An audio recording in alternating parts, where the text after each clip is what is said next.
transport de marchandises en milieu urbain est confronté à de plus en plus de restrictions. Il y a des fenêtres horaires, des zones piétonnes, une restriction générale de trafic motorisé.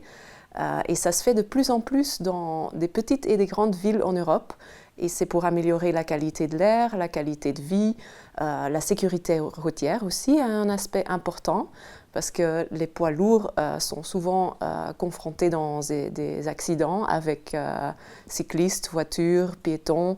Et donc, il y a un objectif européen aussi qui vise à réduire le CO2 du transport de marchandises en Europe dans les villes d'ici 2030. De notre côté, il y a aussi de plus en plus de dépôts urbains décentralisés qui sont créés. Et donc l'objectif, c'est que les poids lourds livrent leurs charges de marchandises jusque ce dépôt. Et ensuite, pour le dernier kilomètre, les vélos cargo ou les véhicules électriques légers prennent le relais. Cycle Logistics est un projet européen qui a commencé en 2011 et il est déjà au 3e chapitre. Donc il y a eu un premier projet en 2011, un deuxième en 2014 et maintenant le 3e. C'est pour innover et pour stimuler la livraison en vélo cargo, pour développer plus vite le potentiel de ces vélos. Et il y a aussi un volet recherche qui a montré combien de trajets avec des marchandises peuvent être remplacés par des trajets en vélo ou vélo cargo. Et en fait, il s'avère que c'est 50% de tous les trajets avec des marchandises qui peuvent être remplacés. 25% c'est pour des fins personnelles et 25% de ces trajets sont pour des fins commerciales. Et donc, c'est une grande partie des trajets qui peuvent être remplacés par des modes plus durables. Et les vélos cargo ont fort évolué aussi. Ils peuvent transporter jusqu'à 400 kg maintenant. Et ils sont parfois aussi équipés de frigos, donc ils peuvent transporter plusieurs marchandises différentes. Cycle Logistics n'est pas le seul projet européen qui porte sur les vélos cargo. Il y a aussi eu le projet Pro E-Bike, qui a développé un outil avec lequel les commerçants pouvaient calculer combien d'argent ils gagnaient en changeant de camionnette vers un vélo cargo. Donc il y a un gain en CO2 et il y a un gain économique, en argent.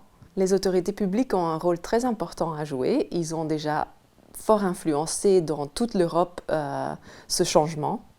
Et ça commence notamment avec des stimuli à l'intérieur de l'autorité, en changeant leur police pour les passations de marchés publics, en demandant que les modes de transport soient durables. Donc ça, c'est quelque chose de très influençable. Et aussi pour leur entretien des rues, pour la propreté, pour le nettoyage des parcs, ils peuvent aussi mettre en place des vélos cargo au lieu des camionnettes ou des voitures qui étaient utilisées avant. Et une deuxième chose que les autorités peuvent faire, c'est plus conséquent, c'est les restrictions pour le trafic de poids lourds ou pour le trafic en général. Donc soit c'est par des restrictions horaires, soit c'est des restrictions par zone. Et on a vu qu'il y a un lien direct avec les restrictions et le développement de nouvelles entreprises qui ont les vélos cargo, qui utilisent les vélos cargo pour les livraisons. Donc on a vu ça à Gand, à Hasselt, en Italie, à Vicenza, à Milan. Donc il y a eu beaucoup de restrictions là-bas. Et les entreprises de vélos cargo sont d'autant plus florissantes là-bas. Une autre chose très importante que les autorités publiques doivent penser, c'est les places de parking pour les vélos cargo. Ces vélos sont plus volumineux et ils ont besoin de plus de place et plus de sécurité parce qu'ils sont quand même coûteux. Et c'est un investissement important qui mérite une bonne place de parking de vélo. Et les autorités locales, elles peuvent, ou régionales, peuvent prévoir ces locaux ou ces places de parking. Les autorités publiques peuvent aussi faire quelque chose en partenariat avec les acteurs privés. C'est de les informer et de les former pour l'utilisation des vélos cargo. Et le mieux, c'est de tester un vélo cargo parce qu'il y a énormément de préjugés autour des vélos cargo, qu'est-ce qu'ils peuvent faire, qu'est-ce qu'on ne peut pas faire. Et quand on les teste, on voit tout de suite leur potentiel. Il y a aussi une prime que les autorités publiques peuvent donner, et ça se fait dans beaucoup de pays. L'Allemagne a une stratégie nationale pour donner des primes, l'Autriche aussi. À Bruxelles, il y a un projet européen qui prévoit 5 millions d'euros pour des primes et pour des projets de test de vélo cargo pour les individus, les citoyens et les acteurs commerciaux. Une autre opportunité pour les autorités publiques pendant une période souvent difficile pour les commerçants, c'est pendant les travaux dans la rue. Les autorités publiques peuvent mettre en place une initiative de livraison en vélo cargo, à la fois pour les livraisons chez les commerçants et chez leurs clients, pour donner un élan positif pendant cette période difficile des travaux. La liste des villes qui sont actives sur les vélos cargo est très longue. Il y a beaucoup de bons exemples. C'est des grandes et des petites villes en toute l'Europe. Par exemple, à Prague, ils viennent d'ouvrir un dépôt décentralisé pour faire le dernier kilomètre en vélo cargo. À Nîmes, en France, ils font le nettoyage des rues avec des vélos cargo. À Milan, ils font l'entretien avec des vélos cargo. Les livraisons aussi en vélo cargo, beaucoup à Milan. Vienne, Berlin, Copenhague évidemment, et pas seulement les Pays-Bas, on voit que c'est vraiment dans toute l'Europe, au nord et au sud. Gothenburg au nord, avec leur association commerçante, mis en place une livraison en vélo cargo pour les marchandises vers les commerces. Hambourg, ils ont aussi des dépôts décentralisés. Vienne a distribué une prime pour l'achat des vélos cargo. Dans le sud de l'Europe, à Saint-Sébastien, ils ont aussi des livraisons en vélo cargo dans leur zone piétonne. Ce qui est important, c'est qu'il y a une concentration de commerce. Donc il faut y avoir un peu de masse, mais la plupart des villes, il y a ça. En ce qui concerne le type de rue, si ce sont des rues étroites, c'est même très bien en vélo cargo parce que les poids lourds ont beaucoup de difficultés d'y circuler. Les rues larges, il faut juste prévoir des pistes cyclables assez larges, non seulement pour les vélos cargo et différents types de vélos qui voient le jour en ce moment, mais aussi pour le nombre croissant de cyclistes, il y en a de plus en plus.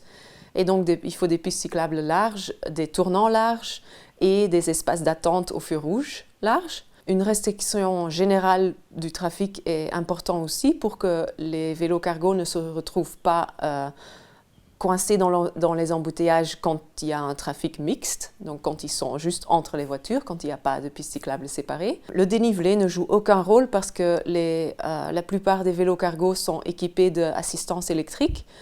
D'un côté pour transporter tout ce poids, jusqu'à 400 kg, et aussi donc les pentes ne sont plus un défi. Quand il y a peu de cyclistes déjà présents dans la ville ou dans la région, il faut parfois plus motiver les entreprises et les commerçants pour faire le premier pas, mais ça demande juste plus de formation et d'information et de tests.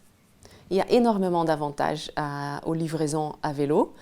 Il y a la question écologique, moins de CO2, plus de qualité de vie, plus accessible aussi. Les villes sont difficilement accessibles à cause des embouteillages et c'est un avantage quand on a un véhicule plus léger, plus maniable, plus rapide en fait. Donc la ville devient plus accessible pour les livraisons. Mais la question économique est très importante aussi. Il y a le coût d'un vélo cargo est beaucoup moindre que le coût d'un véhicule motorisé. Il y a le coût du carburant qui est moindre et il y a le coût du personnel parce que le personnel il est plus local, il est plus disponible, il doit être moins qualifié. Et il y a c'est un win-win à la fois pour les personnes qui cherchent un emploi et à la fois pour les entreprises parce que les gens, on peut trouver plus facilement des gens pour conduire les vélos cargo que pour les poids lourds.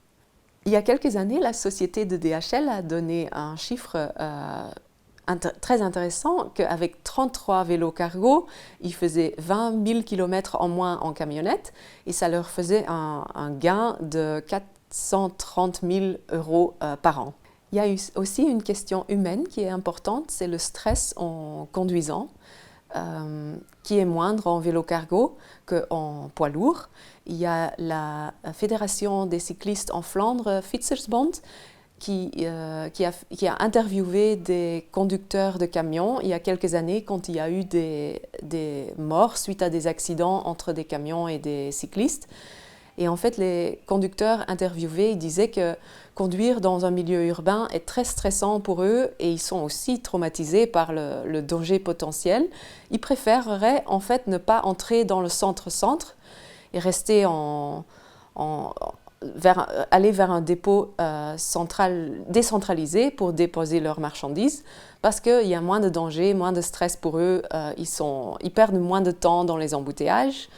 Donc pour eux, ils préfèrent et ils sont moins stressés. Donc le côté humain est très important aussi pour tout le monde en fait. Le vélo cargo commence à monter. La tendance est clairement là. On en voit de plus en plus et les bénéfices sont vraiment là pour tout le monde. Il y a le climat, les entreprises en gain économique, les modes actifs, les piétons et les cyclistes qui sont plus en sécurité, moins d'embouteillages, qui fait un gain de temps et de stress, un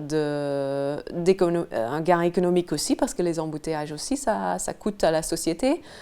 Les entreprises gagnent plus d'argent en changeant vers un mode de transport plus durable et plus rapide. Les conducteurs de camions, en effet aussi, ils sont moins stressés et humainement, c'est mieux pour tout le monde.